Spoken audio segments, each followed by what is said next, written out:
welcome back to Murder Therapy with Dolltok.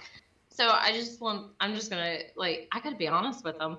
Is we were in the flow of this episode, So good. and you, it was going so great. Like we have so many technical difficulties, it's ridiculous. But so just know to paint this picture, we use Discord to record. We've got our video going on, but we also want to do audio because we want to be able to put this on other platforms because not everybody watches YouTube, and that's totally fine. It's okay. But Ashley didn't utilize Craig correctly. So here we're in our flow, and she goes, Craig. Damn it, Jodi. Craig's not recording. We're like 15 minutes in, and so just to paint the picture, nobody can see, but our little bot that records our audio, his name is Craig, and it says Craig recording, so I thought it was recording. This is what happens when you let me do things. It's fine. Yeah. But anyway. It's okay. It's totally fine. But I do want to say, since we're discussing Craig, I'm still, he sounds demonic when he comes on. He doesn't sound cute like he looks on the screen there. You guys can't see him, but he looks like a cute little bear. I don't even. He does, but he goes, Craig Gordon. And I was like, it's awful. It's not very friendly. It's not a cute bear. It's not. He's not. He's not.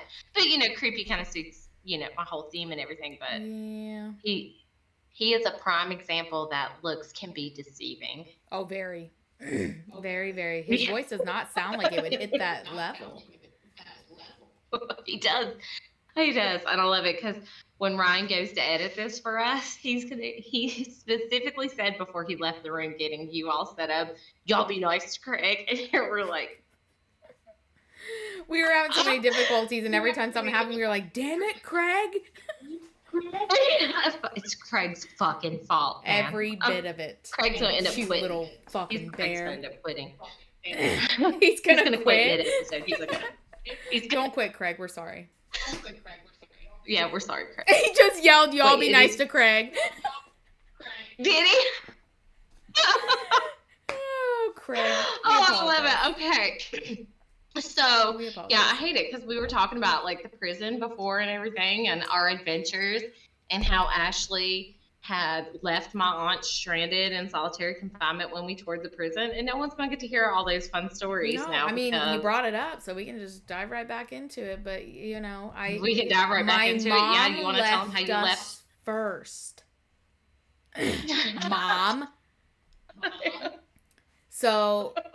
Our group split up into two, and Jodi, since she was the host of honor, she was with half the group half the time, and then our group the other half. And our group was mainly family, but Lisa, Ryan, which is my husband, and my brother-in-law Tony were in the front. We were in solitary confinement. It's 2 stories.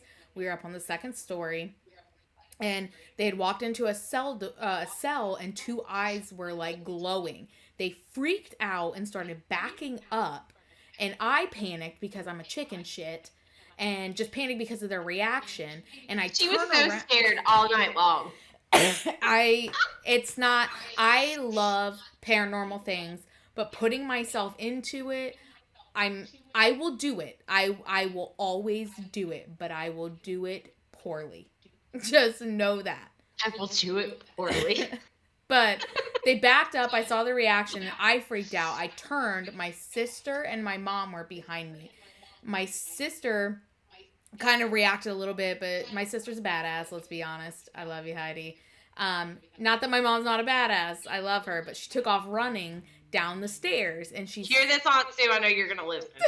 And we realized it was a possum. I ran after her to calm her down and tell her it was a possum. She has bad knees.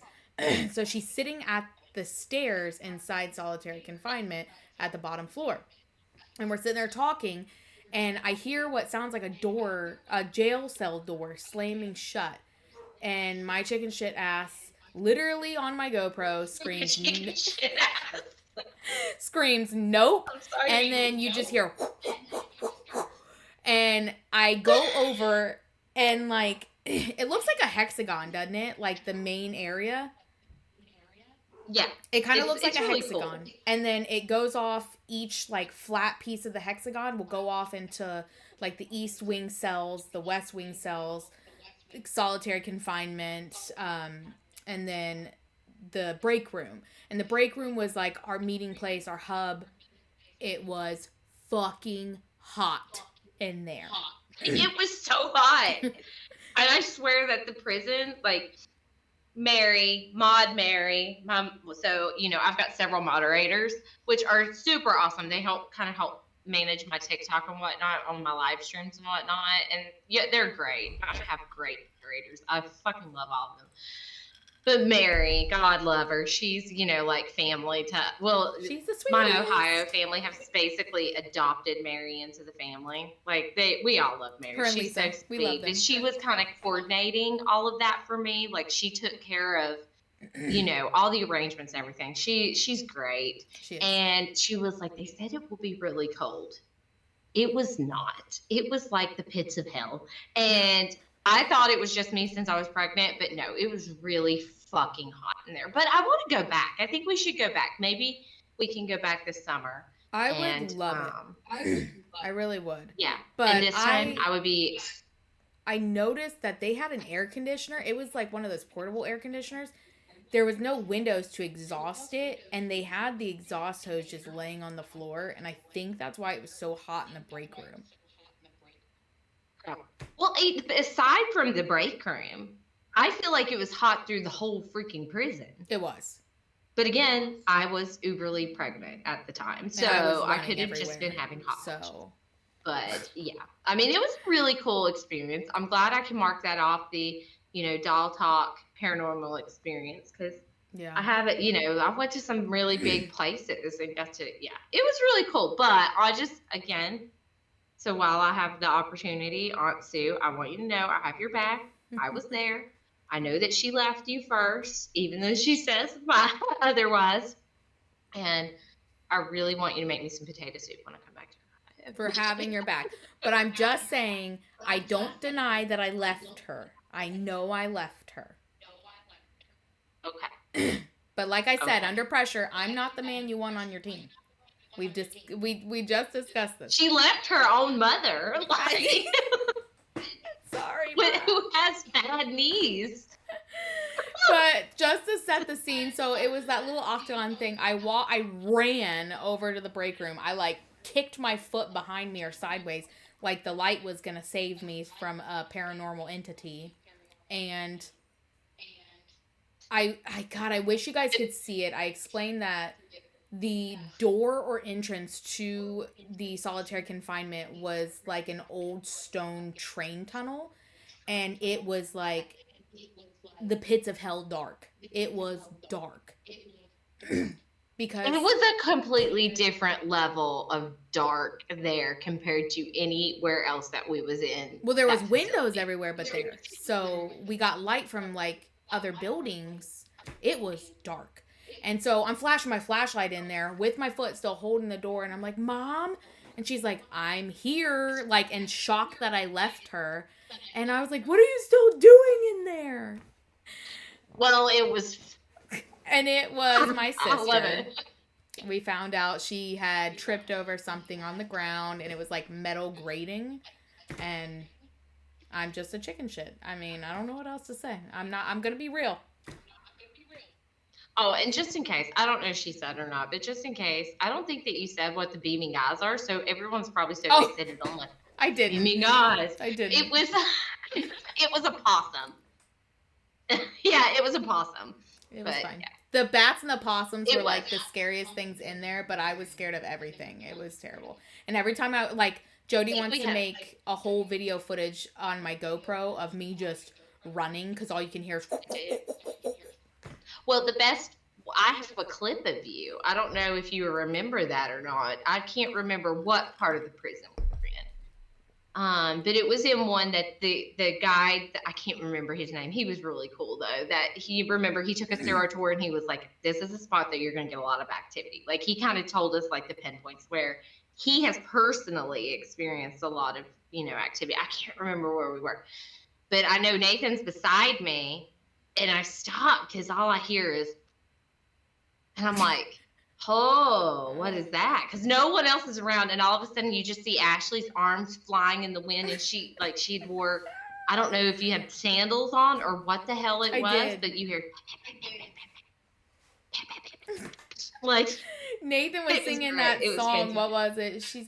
She's got me going like a track star or something like that. I don't know the lyrics. Don't come for me. Yeah, Nathan started singing while you were running, yeah. Yeah. But I'm going to compile a video at some point Yeah. of all the times that you was running in the prison, because I think it would be really good. Everybody was brave but Really, me, really good. especially Ryan and Nathan. They did a lot of challenges alone by themselves. I still have to post. I need to edit it though. And when I say edit, I mean like just cut that portion of the video out. Me and Ashley had watched it, and I don't know that I've even shared this with, on my live stream, that when Nathan was doing it completely by himself, and a lot of people don't understand, like in the break room area, I bought pizza for everybody because we were going to be there for a while, and I'm pregnant and I'm going to have to fucking eat. That's what it's like. Yeah. So we had all that downstairs. People were kind of merging together again because we've been going for a couple hours. We were there from and 6 Nathan, p.m. to 3 a.m. till 3 a.m. Yeah. Yeah. And so he's doing his own thing. We're all downstairs. Now, where he was at, there is no physical way possible that you could hear where we were in the break room. He's plumb on the other end of the prison doing his own thing. And he's in the kind of, I guess, did they call it an attic, Ashley? I can't remember. It's kind of like an attic, but at one time when they were severely overpopulated, they housed inmates in that room. And I mean, it's really long, but when you have the amount of people that they said that they had in there wouldn't have been a lot of space and whatnot. But people claim that they've had objects thrown at them up there, and no one else is in there and whatnot. So he's sitting there. You can hear things on the audio, like footsteps around him, and again, no one's up there. So he goes to leave, and when he's almost out the door of that area, well, I think he may have been out the door going through that little alleyway, you hear something say plain as day, hey, like trying to get his attention to get him to turn around. Swear. And nobody else, and I've asked people that watched the live, did you all hear that? No one else heard that. So I think that we definitely got, some entity trying to interact with him and get his attention. But what's crazy is it sounded like Tony. I mean, it sounded just like Tony, but there was no my way brother-in-law. And I can tell you right now, every single soul with us that was living was in that break room with us, but Nathan. Or they were outside smoking, but even and they then, weren't. Nathan was like where up they were stairs and around, like he was nowhere near us. Yeah, he was on the other. Like, that's what I'm saying. Like he was on the complete other side. There's no way that would have picked up that outside portion. So yeah, I need to do that. Because it was wild and it's really clear. Like you can hear it yell, "Hey!" And I think it said something else, but you can't really make that out. But you hear it say, "Hey!" really clear. We got a lot of activity on the cat balls. We got a lot of activity on. Jodi's got that thing that shows like stick figures, like it maps out. Oh, yeah, I can't think of what it's called. I listen. That was Nathan's present for me because he's seen it on Ghost Adventures. He goes, "Oh, I want that." So I kind of surprised him with it. Yeah, and the only problem is it's such a heavy piece of equipment. Like it doesn't look like it would be that heavy, but it's fucking heavy. My husband literally debunks everything, and he was like, "That's a glorified Xbox Connect." But how do you explain the really tall figure? You know what I mean? The one that we picked up at the very end. He was like, "If that was real, I'd be having demon babies because it was humping my leg."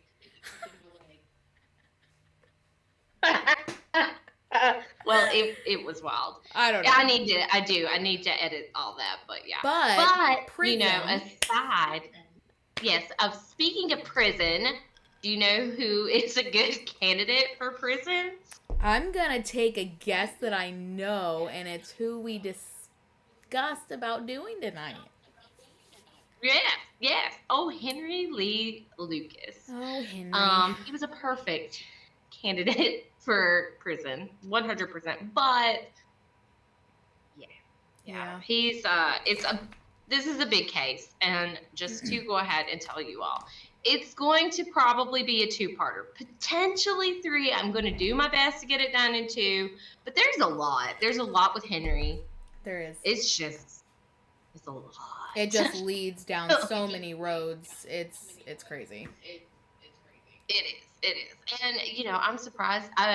I don't know if I had mentioned this earlier or not. Like when I always like to kind of listen to how other people approach things. I didn't find a lot of podcasts that have covered him. I didn't know about him there's until you really threw him out. well, I didn't know about him until I decided that I don't even know how I got in that rabbit hole. And I'm surprised that this isn't as talked about as much as what you would think that it is, because it's a fucking clusterfuck. Like I come across cases like that all the time. I'm like, why is this not talked about more? Like, I'm surprised. Some people know who he is, and other people, when you say the name, you're like, that's not ringing a bell for me. It's not like he hasn't been up there with Ted Bundy or John Wayne Gacy, Jeffrey Dahmer, which is surprising because he really should be. He's not a big boss. He's one of these that you can't really necessarily believe every single thing he says. And if you pull him up, if you watch the Netflix documentary, you're going to learn very quickly. He's not very factual, okay? And if you pull up sources and whatnot, it's not going to add, you're not going to get consistent information no matter where you look at. So this is kind of we just kind of go with what, you know what I mean? Like, it's just a fucking clusterfuck. It literally is one of those that makes you go, what the fuck? Which suits our theme of What the Fuck Wednesday. So, because this is a totally what the fuck. It is a what the fuck for sure. I believe it is. The documentary on Netflix was one of many things that I got research off of. And they call him the Confession Killer. Yes, he is known as the Confession Killer, which we'll learn more in part 2 why they call him that. Not so much in part 1, but we'll cover that a lot in part 2. But the Netflix documentary is a good one to watch because you get to see like the actual footage and stuff of him, talking, and it's wild. But there's other good sources. I can't think of the name of the website right off, but it's like a not a Wikipedia. I don't want to say Wikipedia because Wikipedia is not really that accurate because anybody can go in there and edit stuff. But it's like a dictionary of nothing but serial killers. I can't think what the fucking website is now. Damn it. But it's great. Craig. It had a good. Yeah, damn it, Craig. We'll blame Craig for that. But anywho, all right. So Henry Lee Lucas, Baby Henry, was born on Baby Henry was born August 23rd, 1936 in Blacksburg, Virginia, which, fun fact, is right up the road from me, even though Ashley doesn't agree that right up the road for me is right up the road for her. Right up the road for me is 45 minutes because I live in the country. Bet you couldn't tell by my twang. But Ashley. Oh my God, stop. Ashley. I'm a city girl. For her is like, she is 5 minutes up the road. 5 minutes up the road. Well, it takes me 30 minutes to get to work. To my job. And to me, that's right up. It takes me 30 minutes to get to work. Is that right up the road? No. Oh, you're like, no, I think it is. But anywho. Anyway. Oh, well. Baby Henry. So, yeah. So, just know, Blacksburg, Virginia, home of Virginia Tech, is like right up the road for me. But anywho. He was one of 9 children, being the baby of the bunch. And he did not have a glorified childhood whatsoever. He had like a really fucking terrible childhood. Yeah. His parents were both pretty abusive and heavy alcohol users. And his father ended up being a double amputee. Apparently, I guess he did railroad work. That's what I understand that the loss of his legs. You have this look on your face, Ash.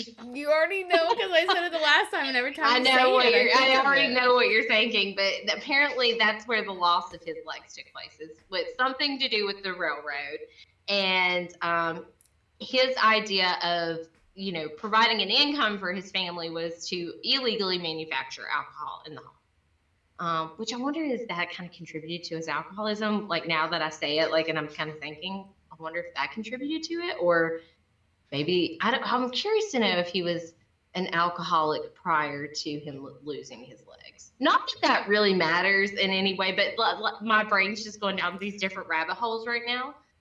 Well, you mentioned he died of hypothermia, when we messed up the recording. And it makes me wonder if he was, and maybe he was drunk and passed out outside. Well, I think that's my theory because if you go and you look at sources and whatnot, it's going to tell you that like he killed himself, to kind of escape all the toxicity in the household. I don't know that I necessarily agree with that. I think that he was an alcoholic and he probably got fucked up and went outside and then ended up like just I'm telling. See, I'm that telling. Okay, happens. if you know, you know. I'm just gonna say Joe Dirt. If you know, you know. That's where my head goes. Sorry. She knew I was gonna Yeah. say it. Okay. Well, I mean, but He got yeah, I drunk. mean, either He was way, walking up and down the fucking railroad tracks. His foot gets stuck. Train takes off his leg. Like that's where my head but goes. he lost both. He didn't just lose one leg. His dad lost both. Well, then the guy in Joe Dirt was luckier. I don't. Was lucky Oh more my god. more Like, lucky? I well, don't know. so it just, well, I mean, it kind of makes you wonder. Like, I'm sorry. I'm going when to we hell. were talking about it this go around, I just kind of made me like my brain goes down this spiral, and I'm like, when did the alcoholism start? Maybe that's the inner like psychology guru of me. Like, let me diagnose your She needs trauma. to break it down, folks. Yes, I know I need to tone it down. All right, so aside from the dad, manufacturing alcohol, the mother was a prostitute. So she's bringing men into this house, doing her thing. Keep in mind that this is a really small home. They lived in a 1-bedroom log cabin, which, just like what we were talking about earlier, I don't think that that was anything uncommon for that era. No.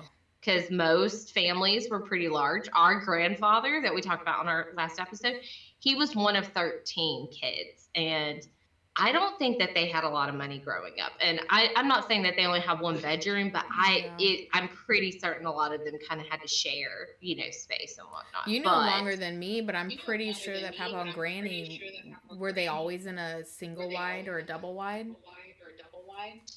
well, no. If I don't think you ever got to see our great grandparents' original house, did you? Not the original. No, Did they you were in ever get that to see single it? wide when we came about. Did you ever meet Granny Sue? Yeah. Okay. I know you and I met each other when we were really, really little, like really little. I So got I a couldn't few remember years, a if few you. years with her. I still Yeah. have like stuff she's made us. She's crocheted us. So yeah. Yeah, I still have some of the stuff too. She was so talented. Yeah. But God, her and Grandpa would they fought like cats and dogs. They wouldn't even sleep in the same bedroom. Like they slept on opposite sides of the house, but they would fight constantly. It's a miracle they didn't kill each other. But anywho, that's neither here nor there. But the house that they had, it wasn't a great big house, Ash. They kind of lived in a wooded area, and I think the whole purpose, I could be wrong. I'll have to ask Mom, but I think part of the reason why they got rid of the house was because where its location and the fact that they were getting older. It was it was just easier to have them in that single wide trailer instead of having them up on this like big hill in the wooded areas because they both were very stubborn. The apple didn't fall far from the tree with our grandfather. Yeah. And that I could see them going out there trying to do things, you know what I mean, and end up falling and really getting hurt. Because Granny, I don't know if you remember Granny or not, she was on oxygen and and then Grandpa, he wasn't completely all there mentally anymore anyway. But I don't know why I asked that question. They had so 13 kids. They were not fitting 13 kids in a single wide nor a double wide. But no. needless to They say, had that.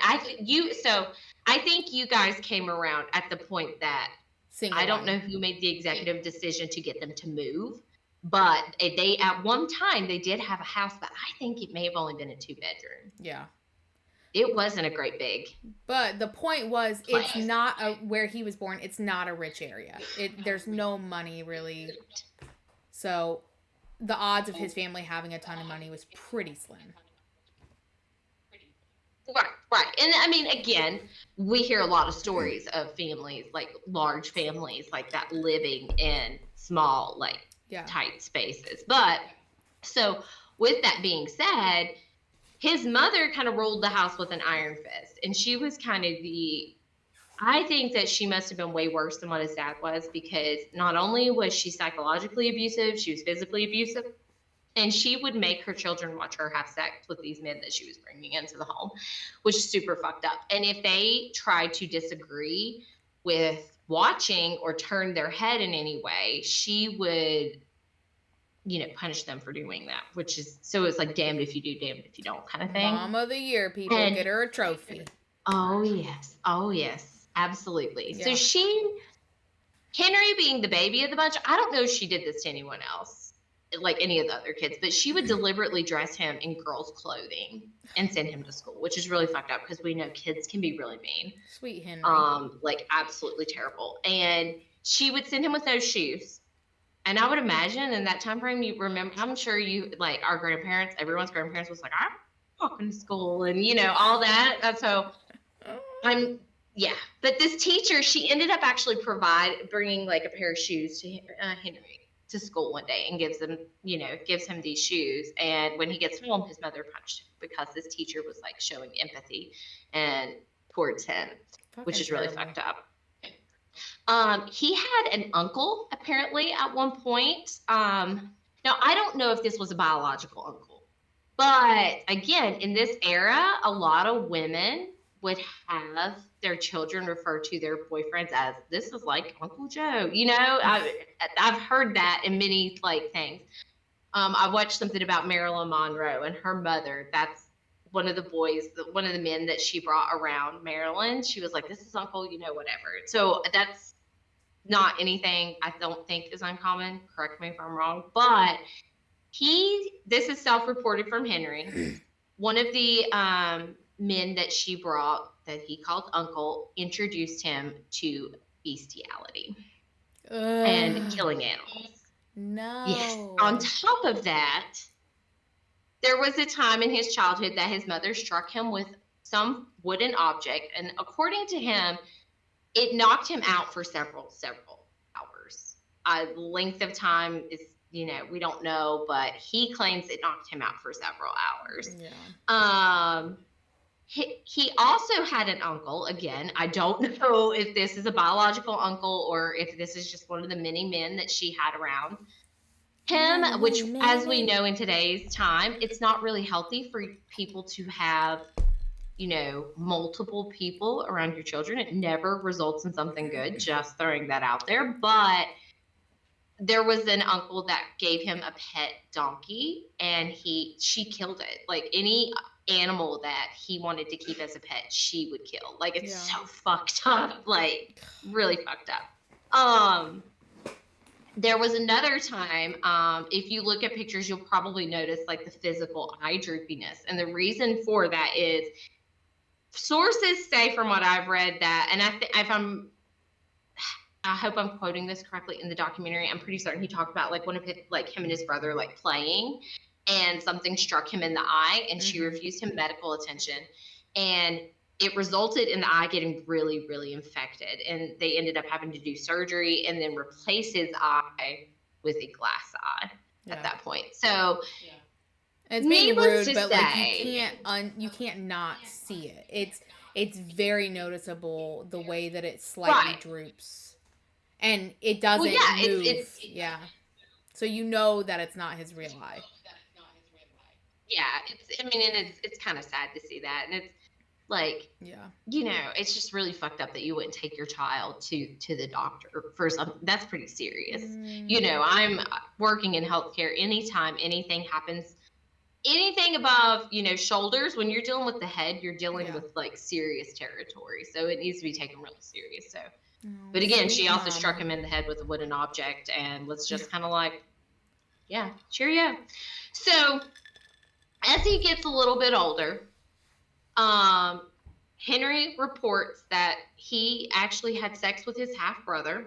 Again, we don't know how true that is.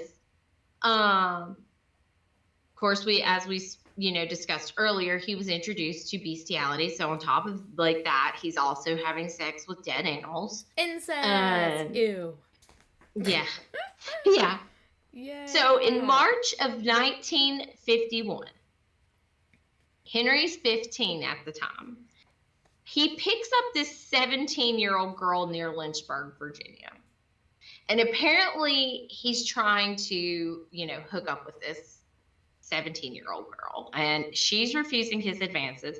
And instead of being the gentleman, like, you know what? Let me take you home. Does Henry do that? No. He strangled her. He obviously killed her. He buried her corpse in the woods near Harrisonburg, Virginia. Her remains to this day have never been found at all. This is what he reports. So it kind of makes you wonder, did this happen, or is he just saying that this happened? Yeah. Is this just him? Yeah. And in my notes, it was so funny. I literally put, talk about a temper tantrum. Oh my God. Well, I mean, normal people would be like, no means no, obviously, and it's like, how dare you tell me? Speed off like a jackass and throw some gravel up in the air. Like, I don't know. Like, you didn't have to kill the bitch, okay? Oh, well, right. So, I mean, it's really fucked up. But at the end of the day. Oh, Henry. Yeah, oh, Henry. So, again, her remains, as far as I know, to this day, nothing has been found. And of course, I know there's been a lot of like bodies that have never been located, there's missing people every day. But I feel like at this point, I just feel like we would have found something. I don't know. But anyway, that's neither here nor there. So he's in and out of jail a whole lot during his teenage years, a whole hell of a lot. In 1954, he was sent to prison for 6 years for burglary. He ended up actually escaping twice from prison in 1957, but he was caught both of those times. I'm assuming they didn't add time back then. I don't know. Like, I would feel like if you escaped, that would result in you getting time added. But apparently that didn't.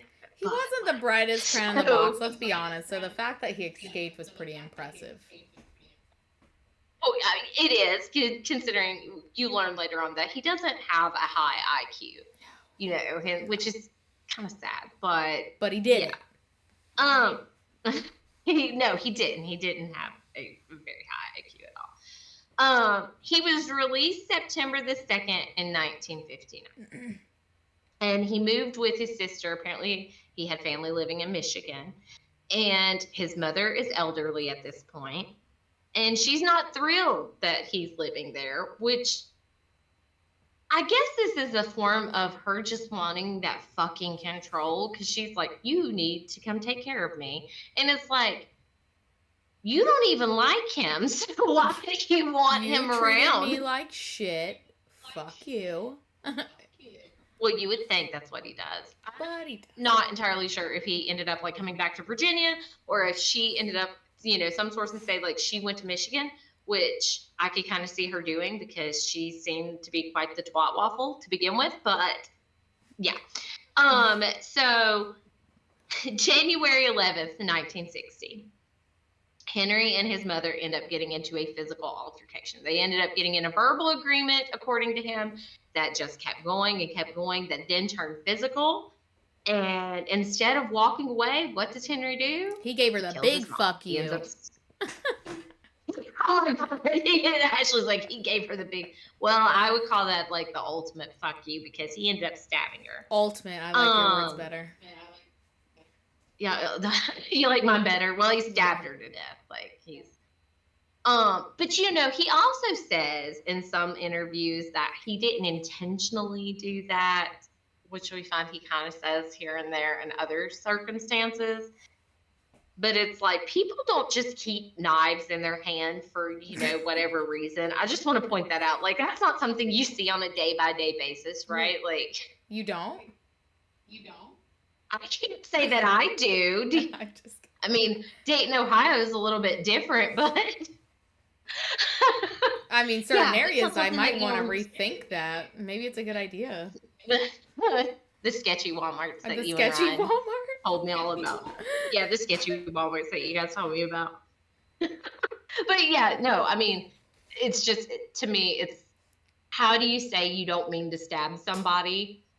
Yeah, okay. So after his arrest for this murder, he ends up actually confessing that he sexually assaulted his mother's corpse.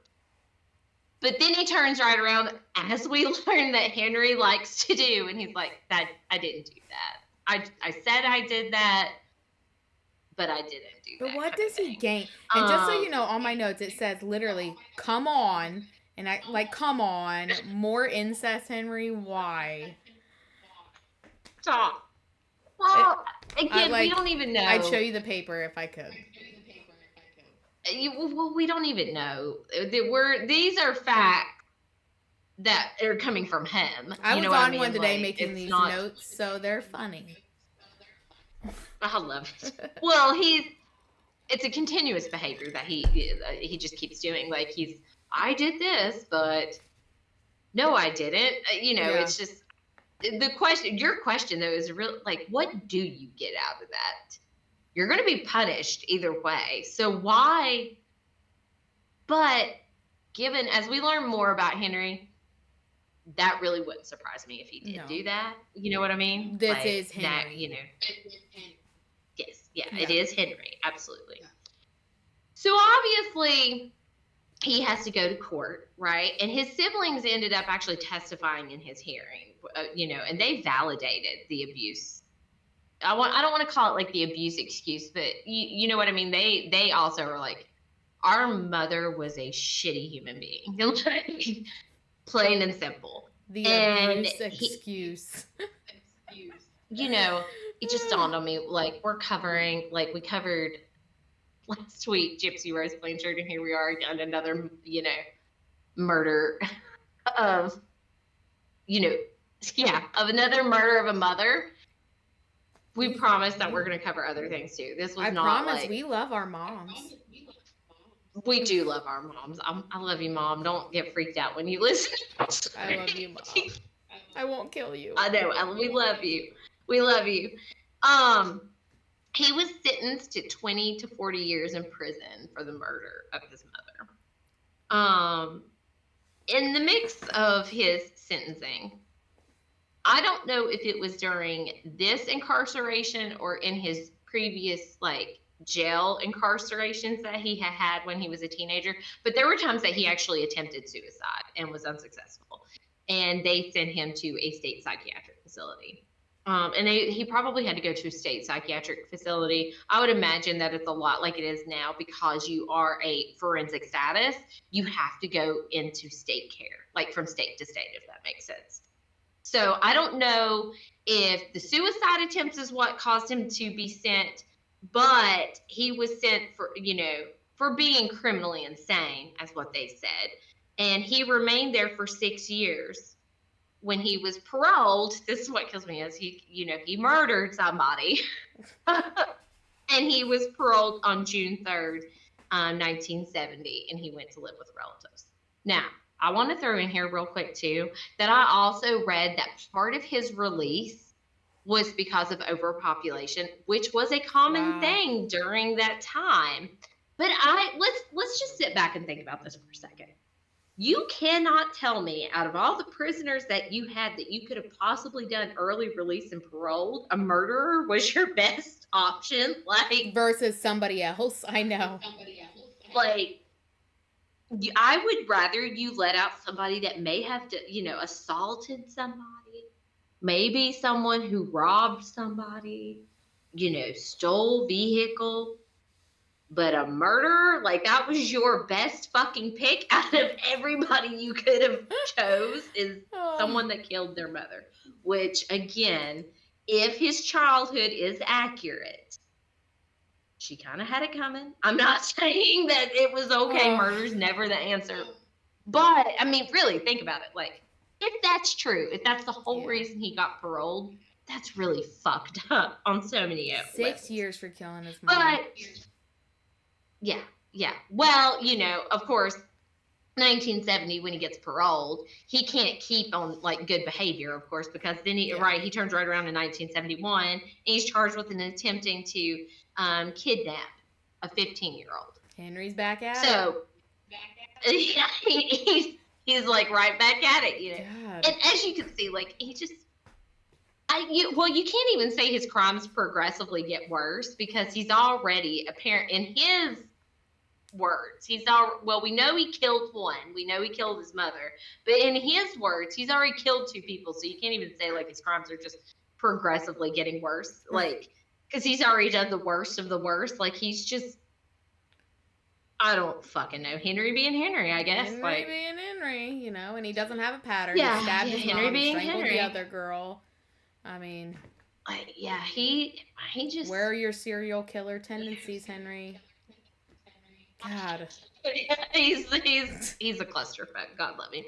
But he was paroled again, so he goes back, and then he's paroled again in 1975. So during this, he's paroled, and it kind of sounds like he's going to get his shit together. It sounds like, all right, I'm a focus. I'm going to be a decent human being and contribute to society. So he gains employment by a Pennsylvania mushroom farm. He proceeds to marry. I don't understand this whole concept at all. Like, it's just weird to me. If you have done this, if anyone is listening to this, you do you. If it makes you happy, I truly, genuinely mean this when I say I'm happy for you, but it's just fucking weird to me. He definitely keeps it in the family, but he married his cousin's widow in December of 1975. And you want to hope so bad that this is like the happy ending to this god-awful story, but no. Would that be Henry if it was the end? Well, no, it wouldn't be Henry if that was the end. Absolutely not. And obviously, if that was the end, we wouldn't be covering it. No, because our stories do not have happy endings, unfortunately. It continues. No. They end up moving to Maryland. And then they separate because his wife accuses Henry of molesting her daughters. So here you go. Which, given everything that we just talked about, I wouldn't discredit that one bit. Like, I don't discredit it. It's not funny. Sexual abuse is a very serious thing. It's really fucked up. But I'm just saying, given his history, I wouldn't discredit that. Yeah. But what's crazy is he denied that. Like, he admits to all this other stuff, right? But he didn't. He did. That's he what you're gonna deny that. I even put. It doesn't make. I said incest, now a pedo. Oh, Henry.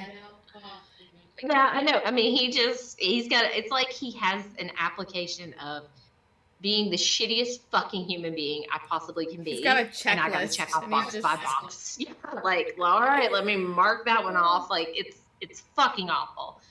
And they eventually divorced, as they should, in 1977. It was like the summer.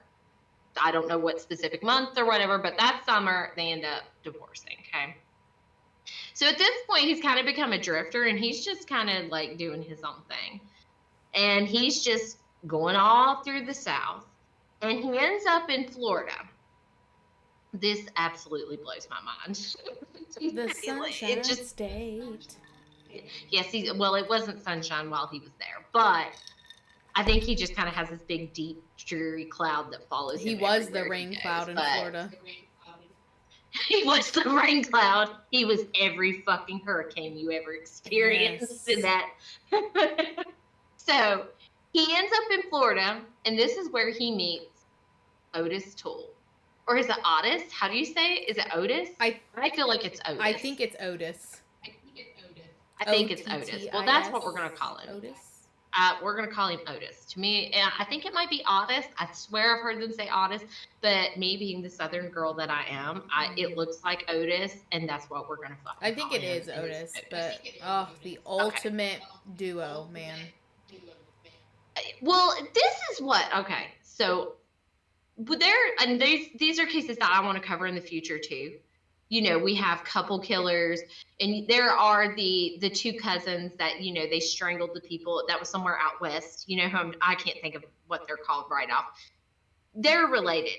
And you hear of couples, you know, like Myra Henley and Ian Brady, who are in the United Kingdom. And then the Ken and Barbie killers in Canada. And it's like, how the fuck do two really fucked up people end up intertwining together and causing like an even more fucked up storm? How the fuck does that happen? And it's not even in prison. Like, I could understand more of the well, I'm forgive me, universe, for even saying that you would coordinate these two fucked up individuals together, but like, what is the likelihood of that? Like, they're not even in prison, and they just meet in a soup kitchen in Florida, and they immediately hit it off. Like, I'm just curious. I would have loved to have been a fly on the wall when they met and was having a conversation with one another. Like, hey, I kill people. I killed my mom and I sexually assaulted her body. What'd you do? Oh yeah, I also kill people. Let's become BFFs. Like, it's just really fucked up.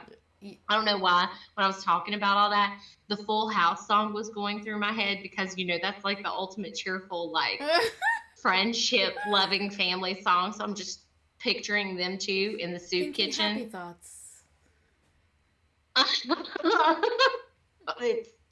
See, my head. Okay, I'm a big movie buff, and I'm sorry. I keep like things like this. I go to the other guys with Will Ferrell, and why am I blanking? Mark Wahlberg, and the fact that you said they met in a soup kitchen, and I'm just gonna say that. Well, they did. That's what it says. If you watch that, you know what happens in a soup kitchen, okay? I don't think I'll watch that movie, but now I have to. You have to. It's so good. Tonight. It's so good. Well, when we end tonight, I will. What's it called again? The Other Guys. The Other Guys. I'm a peacock, Captain. You gotta let me fly. Oh, I don't know what it means, but it just sounds funny. But yeah. So, okay, they hit it off immediately, right? So they have become BFFs. And on top of their BFF relationship, according to, I don't know that Henry ever admitted to this, but Otis did. They were also lovers because Otis was openly gay, which, you know what? If you are, you do you. I'm happy for you, but get it, boys. One thing, we can't, I'm not even going to go down the Otis Toole rabbit hole because we could literally do an entire episode on him, which I think we should do one day, not like this soon, but one day we should. But he was a shitty human being too. I don't know I got to go down that rabbit hole. I just know he was a shitty person. But he also had a really low IQ too. And I think that his IQ was actually lower than Henry's. And you know what? If you could put all the killing to the side and all the grossness that they do, if they could have just been supportive of each other, it would be a beautiful friendship. But no, like, we have to bring all this like dreary necrophilia disgustingness with it. No, we can't just have like a sunshine and rainbow friendship. No. But that's a best friend. Okay. They were they were 100% best friends. So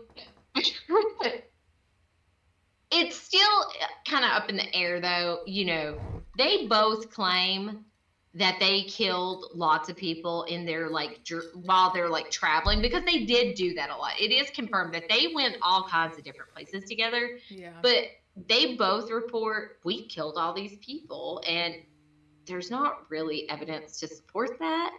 They're not necessarily saying that they didn't do it, but again, we'll touch more base on that in the second episode. But I just want to, reiterate, this is just something out there in Henry and Otis's words that they did these things, even though we are not really entirely sure that they did. Yes. So, while they're traveling all over the place together, in 1978, they decide that they're going to move in with Otis's mother and his sister in Jacksonville. Okay. And while they're there, this is so fucking gross on so many levels. Like, it just gets worse and worse. I thought I would be okay doing it, and the more I'm like, I feel like I need to brush my teeth. That's how much I feel dirty after this. I'm gonna take a shower when we get done recording because I feel so gross. Henry falls in love, and as much as that would be a beautiful thing, it's not. No, because Henry can't do anything normal. Absolutely not.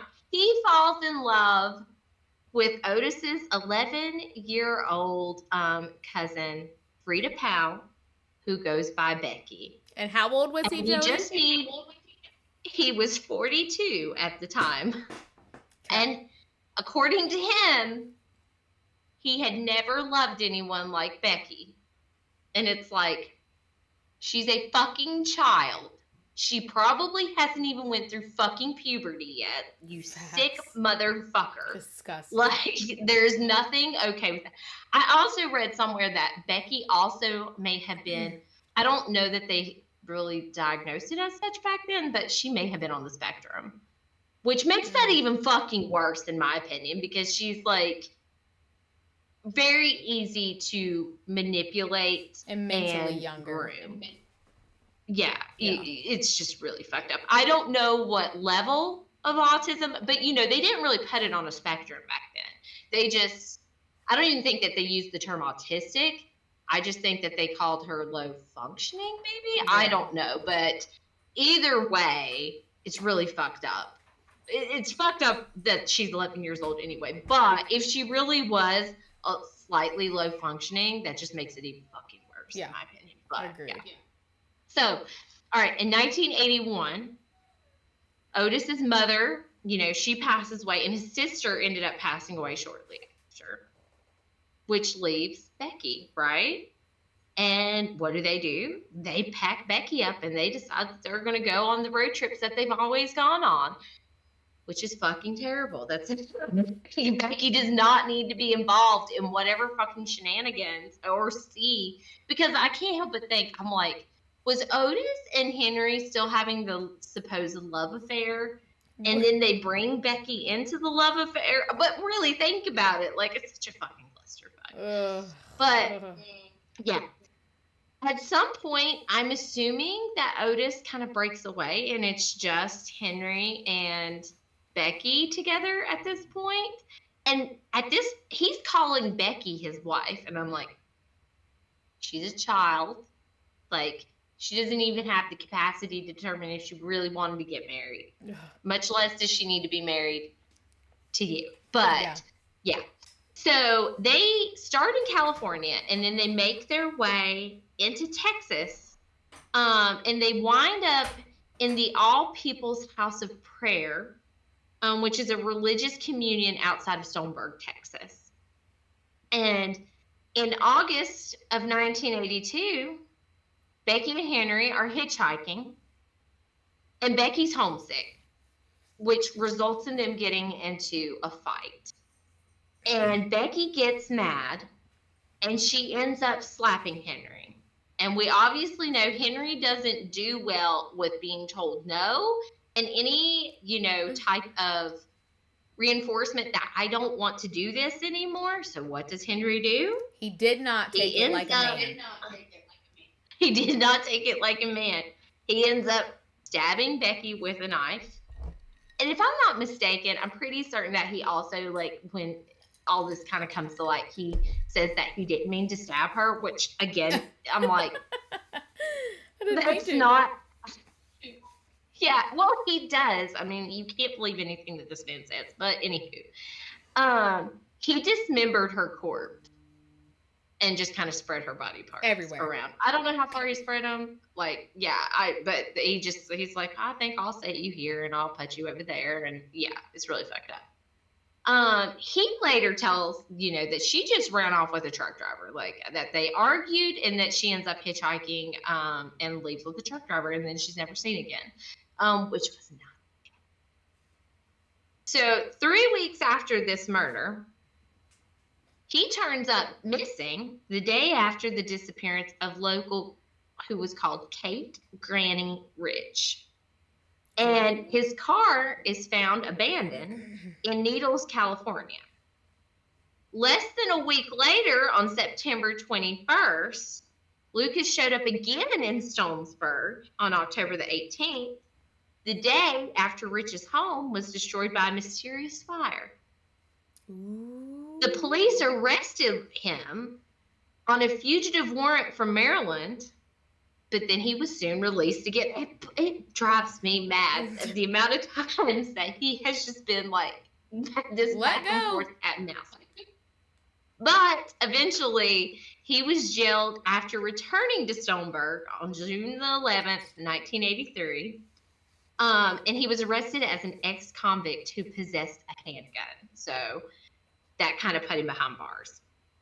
He was very remorseful at that point. He just kind of ended up like being like, well, I guess you know what I did kind of thing. And they're like, well, what'd you do? And he's like, I killed Becky. And it's like, what? That's not what you're here for, sir. What? That is not what you're here for, but okay. God almighty, he's such a clusterfuck. On the night of June 15th, he summoned the jailer and offered a confession, and said, I've done some bad things. No. Yes, Henry. Yes, you did. He confesses to the murder of Granny Rich. It just sounds pitiful saying it like Granny. That. Like, I don't know. Yeah, Granny Rich. And I tried to dig up information on her, and I really couldn't find a whole lot. But I would love to know more about old Granny Rich. Like, God love her. And in the mix of that, he's also saying, I also killed about 100 more. The way that went down, he was sitting in court. He said, well, what about the other 100 people I killed? And everybody was like, what? They're like, the judge looked so fucking confused. Look on his face. Yeah. Was just, So he's confessing, right, to just all this. He's like, what about all these others and whatnot? And this is where we're going to leave you for part 2. And that's where we're going to kind of talk about more of the confessions, the legal proceedings that happened after that. The 100 other people he killed.